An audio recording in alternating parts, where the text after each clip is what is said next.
सूत जी कहते हैं, हे मुनीश्वरों, उस समय उत्तम व्रत का पालन करने वाले उन महाभाग महर्षियों ने उस देश में महादेव जी की आराधना करते हुए एक महान यज्ञ का आयोजन किया। वह यज्ञ जब आरंभ हुआ तब महर्षियों को सर्वथा आश्चर्यजनक जान पड़ा। फिर समय बीतने पर जब प्रचुर दक्षिणाओं से युक्त वह यज्ञ समाप्त हुआ तब ब्रह्मा जी की आज्ञा से वायुदेव स्वयं वहां पधारे। उनको आया देख दीर्घकालिक यज्ञ का अनुष्ठान करने वाले वे मुनि ब्रह्मा जी की बात को याद करके अनुपम हर्ष का अनुभव करने लगे। उन सब ने उठकर आकाश जन्मा वायु देवता को प्रणाम किया और उन्हें बैठने के लिए एक सोने का बना हुआ आसन दिया। वायु देवता उस आसन पर बैठे। मुनियों ने उनकी विधिवत पूजा की। फिर उन सबका अभिनंदन करके वे कुशल मंगल पूछने लगे। वायु देवता बोले, हे ब्राह्मणों, इस महान यज्ञ का अनुष्ठान पूर्ण होने तक तुम सब लोग सकुशल तो रहे ना? यज्ञहंता देवद्रोही दैत्यों ने तुम्हें कोई बाधा तो नहीं पहुंचाई? तुम्हें कोई प्रायश्चित तो नहीं करना पड़ा? तुम्हारे यज्ञ में कोई दोष तो नहीं आया? क्या तुम लोगों ने स्तोत्र और शस्त्र ग्रहों द्वारा देवताओं का तथा पितृ कर्मों द्वारा पितरों का भली भांति पूजन करके यज्ञ विधि का अनुष्ठान भली भांति संपन्न किया है? इस यज्ञ की समाप्ति हो जाने पर अब आप लोग क्या करना चाहते हैं? तब मुनियों ने कहा, प्रभु, हमारे कल्याण की वृद्धि के लिए जब आप स्वयं यहाँ आ ही गए हैं तब अब हमारा सभी प्रकार से कुशल मंगल ही है और हमारी तपस्या भी उत्तम होगी। अब पहले का वृतांत सुनिए। हमारा हृदय अज्ञान अंधकार से आक्रांत हो गया था। तब हमने विज्ञान की प्राप्ति के लिए पूर्व काल में प्रजापति की उपासना की। शरणागत वत्सल प्रजापति ने हम शरणागतों पर कृपा करके इस प्रकार कहा कि ब्राह्मणों, रुद्रदेव सबसे श्रेष्ठ हैं। वे ही परम कारण है, उन्हें तर्क से नहीं जाना जा सकता। भक्तिमान पुरुष ही उनके स्वरूप को ठीक ठीक देखता और समझता है। भक्ति भी उनकी कृपा से ही मिलती है और उस कृपा से ही परमानंद की प्राप्ति भी होती है। इसलिए तुम लोग उनके कृपा प्रसाद को प्राप्त करने के लिए नैमिषारण्य में यज्ञ का आयोजन करो। दीर्घ काल तक चलने वाले उस यज्ञ के द्वारा परम कारण रुद्रदेव की आराधना करो। यज्ञ के अंत में उन रुद्रदेव की कृपा प्रसाद से वायु देवता वहां पधारेंगे। उनके मुख से तुम्हें ज्ञान लाभ होगा और उससे कल्याण की प्राप्ति होगी। महाभाग, ऐसा ही आदेश देकर परम श्रेष्ठी ने हम सबको यहाँ भेजा। हम इस देश में आपके आगमन की प्रतीक्षा करते हुए 1 सहस्त्र दिव्य वर्षों तक दीर्घकालिक यज्ञ के अनुष्ठान में लगे रहे हैं। अतः इस समय आपके आगमन के सिवा हमारे लिए दूसरी कोई प्रार्थनीय वस्तु ही नहीं है। दीर्घ काल से यज्ञ अनुष्ठान में लगे हुए उन महर्षियों का ये पुरातन वृतांत सुनकर वायु देवता मन ही मन प्रसन्न होकर मुनियों से घिरे हुए वहां बैठे रहे।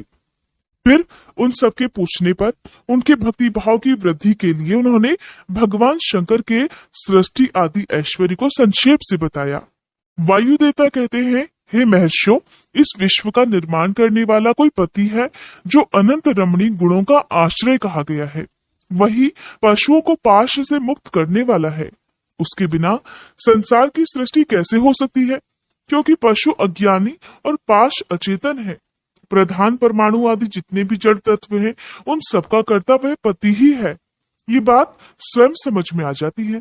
किसी बुद्धिमान या चेतन कारण के बिना इन जड़ तत्वों का निर्माण कैसे संभव है? पशु, पाश और पति का जो वास्तव में पृथक पृथक स्वरूप है, उसे जानकर ही ब्रह्मवेत्ता पुरुष योनि से मुक्त होता है। सृष्टि के आरंभ में एक ही रुद्रदेव विद्यमान रहते हैं, दूसरा कोई नहीं होता। वे ही इस जगत की सृष्टि करके इसकी रक्षा करते हैं और अंत में सबका संहार भी कर डालते हैं। उनके सब ओर नेत्र हैं, सब ओर मुख है, सब ओर भुजाएं हैं और सभी ओर चरण है। ये ही सबसे पहले देवताओं में ब्रह्मा जी को उत्पन्न करती हैं। श्रुति कहती है कि रुद्रदेव सबसे श्रेष्ठ महान ऋषि हैं। फिर काल महिमा, प्रलय, ब्रह्मांड की स्थिति तथा सर्ग आदि का वर्णन करके वायु देवता ने कहा, पहले ब्रह्मा जी ने 5 मानस पुत्रों को उत्पन्न किया जो उनके ही समान थे। उनके नाम इस प्रकार हैं, सनक, सनंदन, विद्वान, सनातन, ऋभु और सनत कुमार। वे सब के सब योगी, वीतराग और ईर्षा दोष से रहित थे। इन सब का मन ईश्वर के चिंतन में ही सदा लगा रहता था। इसलिए उन्होंने सृष्टि रचना की इच्छा ही नहीं की। सृष्टि से विरत होकर सनक आदि महात्मा जब चले गए तब ब्रह्मा जी ने पुनः सृष्टि की इच्छा से बड़ी भारी तपस्या की। इस प्रकार दीर्घ काल तक तपस्या करने पर भी जब कोई काम नहीं बना, तब उनके मन में बड़ा दुख हुआ। उसी दुख से क्रोध प्रकट हुआ। क्रोध से आविष्ट होने पर ब्रह्मा जी के दोनों नेत्रों से आंसू की बूंदें गिरने लगी। उन अश्रु बिंदुओं से भूत प्रेत उत्पन्न हुए। अश्रु से उत्पन्न हुए उन सब भूत प्रेतों को देखकर ब्रह्मा जी ने स्वयं अपनी ही निंदा की। उस समय क्रोध और मोह के कारण उन्हें तीव्र मूर्छा आ गई। क्रोध से आविष्ट हुए प्रजापति ने मूर्छित होने पर अपने प्राण त्याग दिए। तब प्राणों के स्वामी भगवान नील लोहित रुद्र अनुपम कृपा प्रसाद प्रकट करने के लिए ब्रह्मा जी के मुख से वहां प्रकट हुए। उन जगदीश्वर प्रभु ने अपने को 11 रूप में प्रकट किया। महादेव जी ने अपने उन महामना 11 रूपों से कहा कि बच्चों, मैंने लोगों पर अनुग्रह करने के लिए तुम लोगों की सृष्टि की है, इसलिए तुम आलस्य रहित होकर संपूर्ण लोक की स्थापना, हित साधन और प्रजा संतान की वृद्धि के लिए प्रयास करो। महेश्वर के ऐसा कहने पर वे रोने और चारों ओर दौड़ने लगे। रोने और दौड़ने के कारण उनका रुद्र नाम हुआ। जो रुद्र हैं वे निश्चय ही प्राण हैं, और जो प्राण हैं वे महात्मा रुद्र हैं। फिर ब्रह्मपुत्र महेश्वर ने दया करके मरे हुए देवता परमेष्ठी ब्रह्मा जी को पुनः प्राण दान दिया। ब्रह्मा जी के शरीर में प्राणों के लौट आने पर रुद्रदेव का मुख प्रसन्नता से खिल उठा। उन विश्वनाथ ने ब्रह्मा जी से ये उत्तम बात कही कि उत्तम व्रत का पालन करने वाले जगत गुरु महाभाग विरिंच, डरो मत, डरो मत। मैंने तुम्हारे प्राणों को नूतन जीवन प्रदान किया है, इसलिए सुख से उठो। स्वप्न में सुने हुए वाक्य की तरह उस मनोहर वचन को सुनकर ब्रह्मा जी ने प्रफुल्ल कमल के समान सुंदर नेत्रों द्वारा धीरे से भगवान हर की ओर देखा। उनके प्राण पहले की तरह लौट आए थे। अतः ब्रह्मा जी ने दोनों हाथ जोड़कर स्नेहयुक्त गंभीर वाणी द्वारा उनसे कहा, प्रभु, आप दर्शन मात्र से मेरे मन को आनंद प्रदान कर रहे हैं। अतः बताइए कि आप कौन हैं जो संपूर्ण जगत के रूप में स्थित है? क्या वे ही भगवान आप 11 रूपों में प्रकट हुए हैं? उनकी ये सब बात सुनकर देवताओं के स्वामी महेश्वर अपने परम सुखदायक कर कमलों द्वारा ब्रह्मा जी का स्पर्श करते हुए बोले, देव, तुम्हें ज्ञात होना चाहिए कि मैं परमात्मा हूँ और इस समय तुम्हारा पुत्र होकर प्रकट हुआ हूँ। ये जो 11 रुद्र हैं तुम्हारी सुरक्षा के लिए ही यहाँ आए हैं, इसलिए तुम मेरी कृपा से इस तीव्र मूर्छा को त्याग कर जाग उठो और पूर्ववत प्रजा की सृष्टि करो। भगवान शिव के ऐसा कहने पर ब्रह्मा जी के मन में बड़ी प्रसन्नता हुई। उन विश्वात्मा ने 8 नामों द्वारा परमेश्वर शिव का स्तवन किया। ब्रह्मा जी बोले, भगवान रुद्र, आपका तेज असंख्य सूर्यों के समान अनंत है, आपको नमस्कार है। रस स्वरूप और जलमय विग्रह वाले आप भव देवता को नमस्कार है। नंदी और सुरभि अर्थात कामधेनु, ये दोनों आपके स्वरूप हैं। आप पृथ्वी रूपधारी शर्व को नमस्कार है। स्पर्शमय वायु रूप वाले आपको नमस्कार है। आप ही वसु रूपधारी ईश हैं, आपको नमस्कार है। अत्यंत तेजस्वी अग्नि रूप आप पशुपति को नमस्कार है। शब्द तन्मात्रा से युक्त आकाश रूपधारी आप भीम देव को नमस्कार है। उग्र रूप वाले यजमान मूर्ति आपको नमस्कार है। सोम रूप आप अमृत मूर्ति महादेव जी को नमस्कार है। इस प्रकार 8 मूर्ति और 8 नाम वाले आप भगवान शिव को मेरा नमस्कार है। इस प्रकार विश्वनाथ महादेव जी की स्तुति करके लोक पिता ब्रह्मा जी ने प्रणाम पूर्वक उनसे प्रार्थना की कि हे भूत भविष्य और वर्तमान के स्वामी, मेरे पुत्र भगवान महेश्वर, कामनाशन, आप सृष्टि के लिए मेरे शरीर से उत्पन्न हुए हैं, इसलिए जगत प्रभु, इस महान कार्य में संलग्न हुए मुझ ब्रह्मा की आप सर्वत्र सहायता करें और स्वयं भी प्रजा की सृष्टि करें। ब्रह्मा जी के इस प्रकार प्रार्थना करने पर कल्याणकारी त्रिपुर नाशक रुद्रदेव ने बहुत अच्छा कहकर उनकी बात मान ली। फिर प्रसन्न हुए महादेव जी का अभिनंदन करके सृष्टि के लिए उनकी आज्ञा पाकर भगवान ब्रह्मा ने अन्यान्य प्रजाओं की सृष्टि आरंभ की। उन्होंने अपने मन से ही मरीचि, भृगु, अंगिरा, पुलत्स्य, पुलह, क्रतु, अत्रि और वशिष्ठ की सृष्टि की। ये सब ब्रह्मा जी के पुत्र कहे गए हैं। धर्म, संकल्प और रुद्र के साथ इनकी संख्या 12 हो जाती है। ये सब पुराने गृहस्थ हैं। देवगणों सहित इनके 12 दिव्य वंश कहे गए हैं। इसके बाद जल पर स्थित हुए रुद्र सहित ब्रह्मा जी ने देवताओं, असुरों, पितरों और मनुष्यों की सृष्टि करने का विचार किया। ब्रह्मा जी ने सृष्टि के लिए समाधिस्थ होकर अपने मन को एकाग्र किया। फिर मुख से देवताओं को, कोख से पितरों को, कटी के अगले भाग से असुरों को तथा प्रजनेन्द्रियों से सभी मनुष्यों को उत्पन्न किया। उनके गुदा स्थान से राक्षस उत्पन्न हुए जो सदा भूख से व्याकुल रहते हैं। उनमें तमोगुण और रजोगुण की प्रधानता होती है। वे रात को विचरते और बलवान होते हैं। सांप, यक्ष, भूत और गंधर्व ये भी ब्रह्मा जी के अंगों से उत्पन्न हुए। उनके पक्ष भाग से पक्षी हुए। वक्ष स्थल से अजंगम अर्थात स्थावर प्राणियों का जन्म हुआ। मुख से बकरों और पार्श्व भाग से भुजंगमों की उत्पत्ति हुई।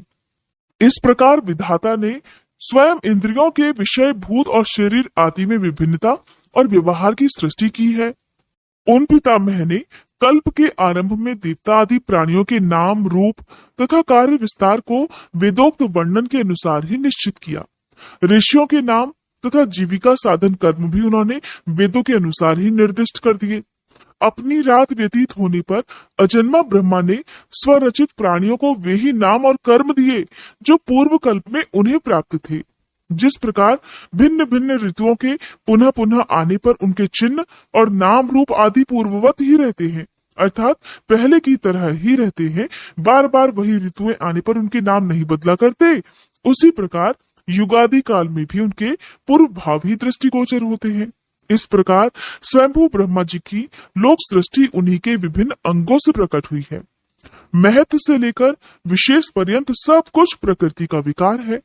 ये प्रकृत जगत चंद्रमा और सूर्य की प्रभा से उद्भासित, ग्रह और नक्षत्रों से मंडित, नदियों, पर्वतों तथा समुद्रों से अलंकृत और भांति भांति के रमणीय नगरों और समृद्धशाली जनपदों से सुशोभित है। इसी को ब्रह्मा जी का वन या ब्रह्म वृक्ष कहते हैं। उस ब्रह्म वन में अव्यक्त और सर्वज्ञ ब्रह्मा विचरते हैं। वह सनातन ब्रह्म वृक्ष अव्यक्त रूपी बीज से प्रकट और ईश्वर के अनुग्रह पर स्थित है। बुद्धि इसका तना और बड़ी बड़ी डालियां हैं। इंद्रियां भीतर के खोखले हैं। महाभूत इसकी सीमा है। विशेष पदार्थ इसके निर्मल पत्ते हैं। धर्म और अधर्म इसके सुंदर फूल हैं। इसमें सुख और दुख रूपी फल लगते हैं तथा ये संपूर्ण भूतों के जीवन का सहारा है। ब्राह्मण लोग द्युलोक को उनका मस्तक, आकाश को नाभि, चंद्रमा और सूर्य को नेत्र, दिशाओं को कान और पृथ्वी को उनका पैर बताते हैं। वे अचिंत्य स्वरूप महेश्वर ही सब भूतों के निर्माता हैं। उनके मुख से ब्राह्मण प्रकट हुए हैं। वक्ष स्थल के ऊपरी भाग से क्षत्रियों की उत्पत्ति हुई है। दोनों जांघों से वैश्य और पैरों से शूद्र उत्पन्न हुए हैं। इस प्रकार उनके अंगों से ही संपूर्ण वर्णों का भी प्रादुर्भाव हुआ है। ऋषि बोले, प्रभु, आपने चतुर्मुख ब्रह्मा के मुख से परमात्मा रुद्रदेव की सृष्टि बताई है।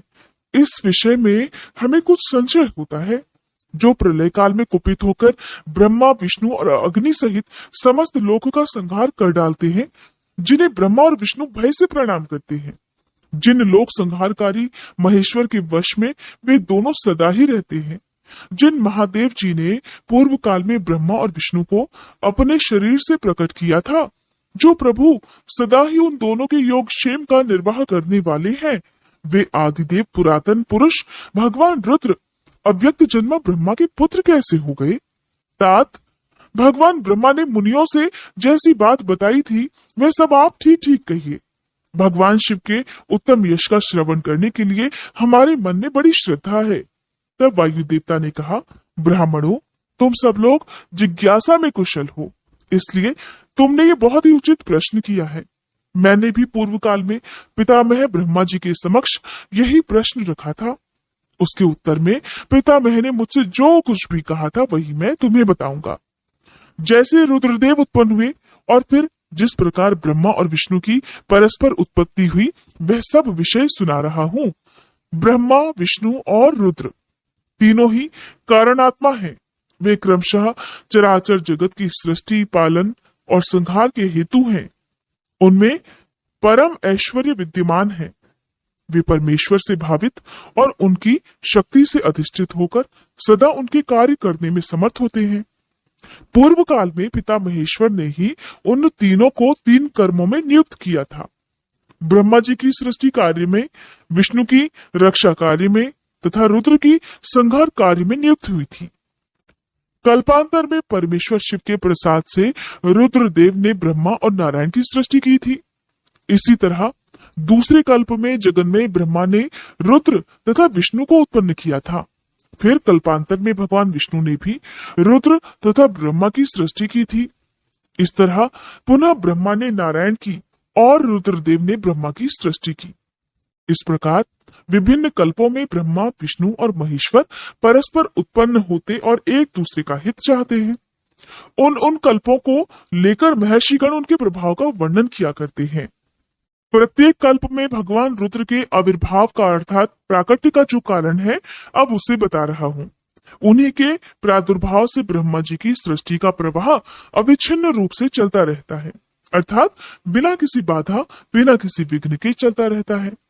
ब्रह्मांड से उत्पन्न होने वाले ब्रह्मा प्रत्येक कल्प में प्रजा की सृष्टि करके प्राणियों की वृद्धि न होने से जब अत्यंत दुखी होकर मूर्छित हो जाते हैं, तब उनके दुख की शांति और प्रजा वर्ग की वृद्धि के लिए उन कल्पों में रुद्र गणों के स्वामी काल स्वरूप नील लोहित महेश्वर रुद्र अपने कारणभूत परमेश्वर की आज्ञा से ब्रह्मा जी के पुत्र होकर उन पर अनुग्रह करते हैं। वे ही तेजो राशि, अनामय, अनादि, अनंत, धाता, भूत संहारक और सर्वव्यापी भगवान ईश परम ऐश्वर्य से संयुक्त परमेश्वर से भावित और सदा उन्हीं की शक्ति से अधिष्ठित होकर उन्हीं के चिन्ह धारण करते हैं। उन्हीं के नाम से प्रसिद्ध होकर उन्हीं के समान रूप धारण कर उनके कार्य करने में समर्थ होते हैं। इनका सारा व्यवहार उन्हीं परमेश्वर के समान होता है। ये उनकी आज्ञा के पालक हैं। सहस्त्रों सूर्यों के समान उनका तेज है। वे अर्धचंद्र को आभूषण के रूप में धारण करते हैं। उनके हार, बाजूबंद और कड़े सर्पमय हैं, अर्थात सांपों के ही बने हैं। वे मूंज की मेखला धारण करते हैं। जलंधर, विरिंच और इंद्र उनकी सेवा में खड़े रहते हैं तथा हाथ में कपाल खंड उनकी शोभा बढ़ाता है। गंगा जी की ऊंची तरंगों से उनके पिंगल वर्ण वाले केश और मुख भीगे रहते हैं। उनके कमनी कैलाश पर्वत के विभिन्न प्रांत टूटी हुई दाढ़ वाले सिंह आदि वन्य पशुओं से आक्रांत हैं। उनके बाएं कान के पास गोलाकार कुंडल झिलमिलाता रहता है। वे महान वृषभ पर सवारी करते हैं। उनकी वाणी महान मेघ की गर्जना के समान गंभीर है। कांति प्रचंड अग्नि के समान उद्दीप्त है और बल पराक्रम भी महान है। इस प्रकार ब्रह्मपुत्र महेश्वर का विशाल रूप बड़ा भयानक है। वे ब्रह्मा जी को विज्ञान देकर सृष्टि कार्य में उनकी सहायता भी करते हैं। अतः रुद्र के कृपा प्रसाद से प्रत्येक कल्प में प्रजापति की प्रजा सृष्टि प्रवाह रूप से नित्य बनी रहती है। एक समय ब्रह्मा जी ने नीललोहित भगवान रुद्र से सृष्टि करने की प्रार्थना की।